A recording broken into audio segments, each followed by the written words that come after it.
প্রতিশ্রুতি ছিল জলাবদ্ধতা দূর করে ৩ গ্রামের কৃষকের মুখে হাসি ফোটানোর। সেই লক্ষ্যে সরকারি তহবিল থেকে বরাদ্দ করা হয় প্রায় ১০ লাখ টাকা, কিন্তু লোক দেখানোর সেই উন্নয়ন টিকল মাত্র ৭ দিন। রড পিলার ছাড়া নিম্নমানের সামগ্রী দিয়ে তৈরি ড্রেনটি প্রথম পশলা বৃষ্টির চাপও সামলাতে পারেনি। খড়কুটোর মতো ধসে পড়ে বেরিয়ে এসেছে চেয়ারম্যানের অনিয়মের চিত্র।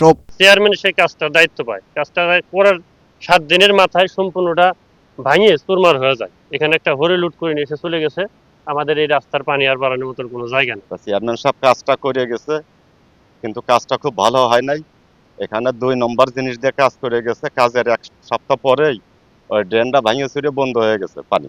কৃষকদের দীর্ঘদিনের দুর্ভোগ লাঘবে ইউনিয়ন পরিষদের উন্নয়ন সহায়তা তহবিলের অর্থায়নে সম্প্রতি ড্রেনটির নির্মাণ কাজ শেষ করা হয়।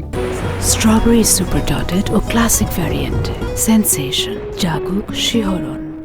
কিন্তু হস্তান্তরের সপ্তাহ না পেরোতেই ড্রেনটির একাধিক অংশ ধসে পড়ে। কোথাও পুরো দেয়াল ভেঙে হেলে পড়েছে, আবার কোথাও দেখা দিয়েছে ফাটল।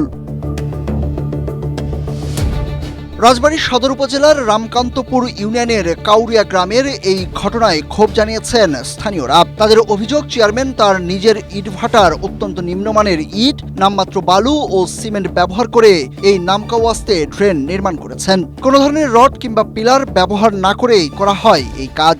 অরিজিনালি ভাবে যে একটা ড্রেন করে যাবে এর কোনো কিছু করে নাই। এখন সে যে কত টাকা দিয়ে ড্রেনটা করছে তা আমরা অত জানি না।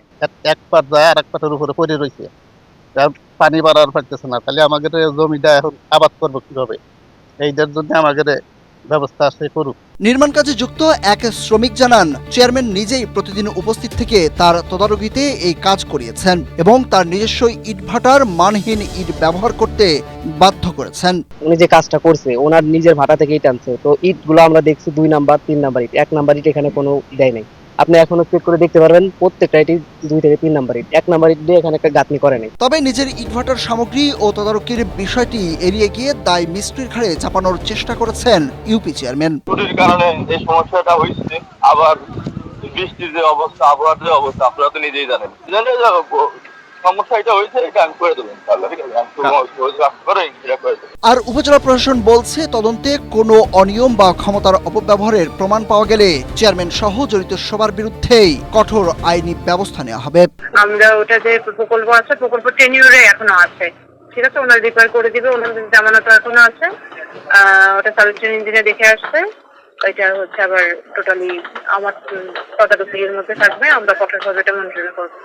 এক সপ্তাহেই সরকারি ১০ লাখ টাকার শ্রাদ্ধ আর কৃষকের স্বপ্নভঙ্গের এই ঘটনাটি এখন স্থানীয়দের মাঝে চরম ক্ষোভের জন্ম দিয়েছে। কাজের সঠিক তদন্ত ও দোষীদের দৃষ্টান্তমূলক শাস্তির দাবি জানিয়েছেন ভুক্তভোগী সাধারণ মানুষ। Desk report, Asia post.